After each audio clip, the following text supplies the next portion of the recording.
Ah yes, here we are, Dwarf Fortress late for its own party, but at last among the myriad games it has inspired, and I see you're here too.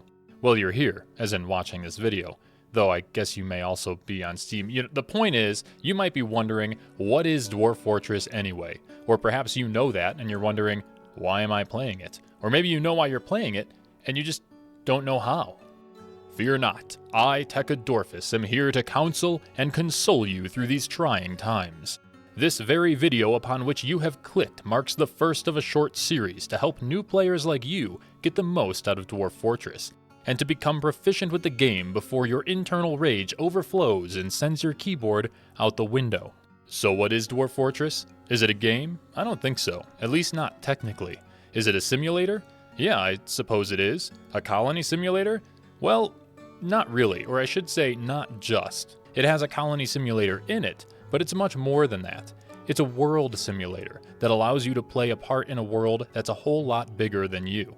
To start, there's two other modes of play that are decidedly not colony simulators. Adventure mode allows you to control a character and explore the world up close and personal, while Legends mode allows you to read endlessly about the thousands upon thousands of people, places, and things that exist within it. The most popular mode, Fortress mode, is much more than just your fort and some random events.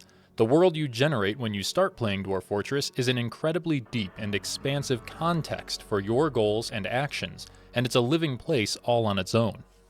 Most games provide context, but typically in the form of some scripted recent history or a story in which the game takes place. Even the most often compared game, RimWorld, only provides the shell of a world to add context to your colony. Dwarf Fortress, on the other hand, allows you to enter a world that does not belong to you, though it welcomes you to make your attempt at changing it. This is World Gen here. After generating the geography, geology, weather, flora, and fauna of a map that's tens of thousands of square miles large, it then continues on to generate history. The world is populated by tens of thousands of historical figures who are born, live their lives, and die, and give birth to more, all before you ever embark. You can see some highlights from the things that happen as years pass, and these messages can provide compelling narratives to pursue as you play. And that's what makes Dwarf Fortress the best story generator, simulator game thing ever. It's because it comes with this world that works like a seed bed of narratives, and you can pick the little sprouts that you think look the most promising, and you can nurture them and grow them into story shrubs. Metaphor. Point is, Dwarf Fortress is a game about the stories, and even if, like me, you play it for more mechanical purposes and you like to build cool things, you're still going to end up creating stories no matter what, and they're always going to be a lot of fun. In the words of the Addams brothers themselves. So we're trying to make the ultimate fantasy story world generator so that you can have any of your generic fantasies like randomly appear. And just making a more kind of complex simulation than you'd normally see in a city building type game, just to allow more things to spring forth. Yeah, I don't know. Is that a game that you can play forever? Yeah.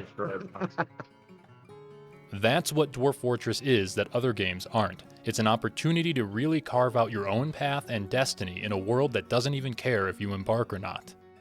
So if that's the concept of Dwarf Fortress, then what can you expect when you play it? Well, let's just talk about Fortress mode because Adventure mode is not available in Premium yet, and Legends mode is pretty self-explanatory. You read it. In Fortress mode, you can expect to be in charge of a group of dwarves who are an industrious and very alcoholic bunch.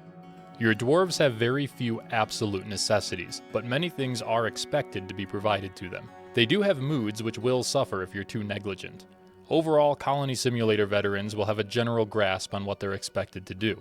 You'll direct them to build the devices of their own survival, and on top of that, the means to achieve whatever goal you have in mind. That goal can be practically anything at all, and that's where Dwarf Fortress might become difficult to get into even if you don't mind the complexity of it. With so much you can do, isn't it ironic that so many players can't decide what to do after they start? That's the paradox of choice, made worse by the extreme sandbox nature of the game.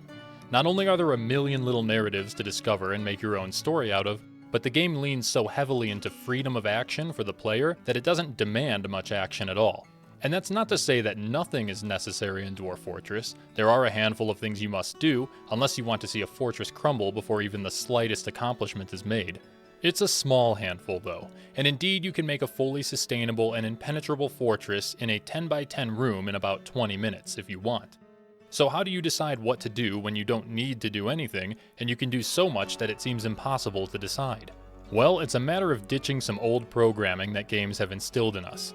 Games have always come with goals out of the box. In Monopoly, you're supposed to not go broke. In Portal, you're supposed to escape the facility. In ball sports, you're supposed to move some shape of ball through some shape of hole or over a line. They also include rules that dictate a very narrow set of ways that you can pursue that goal. But Dwarf Fortress doesn't really offer such goals, and the rules for interaction are really complex.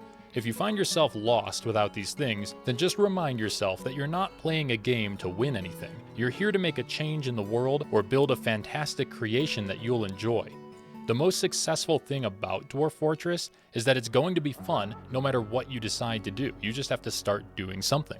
And if you really can't decide on a goal, then just start playing and make sure to read things and something will pop up. I once discovered there was a demon skin scroll in my fort while I was looking for the name of an artifact vest. Turns out a bard had brought the scroll while visiting my tavern.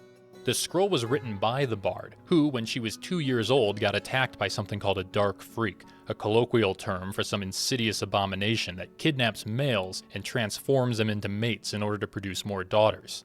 Well anyway, the bard was attacked when they were 2, and then later in life dreamt about the attack and wrote this scroll about it. Here I was, just trying to give my militia commander his fancy chicken bone vest, and suddenly I find myself hunting down the dens of these dark freaks. Shit happens in Dwarf Fortress.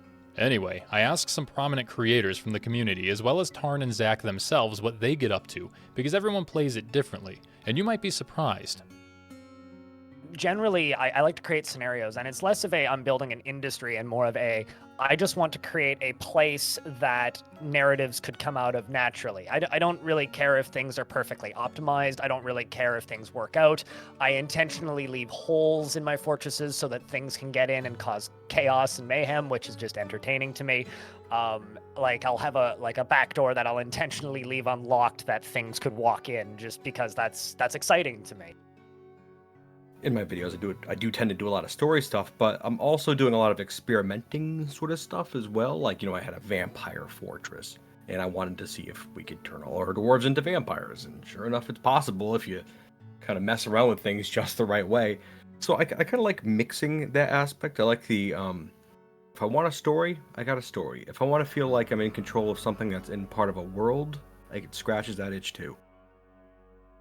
I would play it and play it and play it and then start over and play some more. That's what I would do. I would make a giant fort and then let it completely crumble and be destroyed by wild animals and demons and stuff. And then I would wait for adventure mode, which would come out in a few months after the game comes out, and then I would adventure in my old fort. Yeah, when I was playing, and I got a chance to play more recently, I was all about animal domestication. Trying to get my jabberers. I wanted to raise them through the training levels and finally pass some knowledge onto the civilization. It takes quite a long time, right, to get the civilization like even one step up in jabberer rearing. So I just had a bunch of jabberers around. Yeah, that's right. Tarn Adams himself would opt to train jabberers and teach his civilization as a whole to embrace them as companions. You really don't need to think too hard about what to do in Dwarf Fortress. You can just pretty much do whatever seems like fun. And me? Oh well, thanks for asking. Well, if you're curious, I represent the meticulous and methodical managers out there who want to build a flawless machine of a fortress. I'll play a fort for 30 hours only to start over with the same exact intentions, but this time better. Then rinse and repeat because I'm insane. Managing stock levels, dialing in output, reducing hauling and dumping time, these are my ideas of fun. Dwarf Fortress isn't only a game for story lovers, it's also one of the most detailed and robust games for developing a working industry. You can turn it into Factorio if you want, albeit with a lot more drinking on the job. I guess that leaves only one question left in the mind of the Dwarf Fortress initiate. That is, how do I play the game? Well, that's a great question, and I'm not going to answer it in this video. As a matter of fact, I will be making several more videos that will help lift you up from a complete novice to a proficient fortress overseer. They will be quite far from teaching you everything that you can do, but hopefully by the end of this series you can confidently manage a fort filled with happy and healthy dwarves, and their labor will be at your disposal to pursue the infinite possibilities of this one-of-a-kind game called Dwarf Fortress. Welcome to the addiction, and good luck. I was playing this fortress the other day, and I got my king to show up, and he brought the queen, his wife. It turned out the queen was his aunt, and was also a small charcoal-colored scaly blob with 3 tails. And she comes crawling into the base, and she was killed by the elven merchants who were there immediately. They didn't bother anyone else, just this little blob. Like, what is that? But I went in legend mode and took a look, and she was turned into this thing by a necromancer at some point, and then she fled to the wilds. And when she was in the wilds, she was harassing these elves.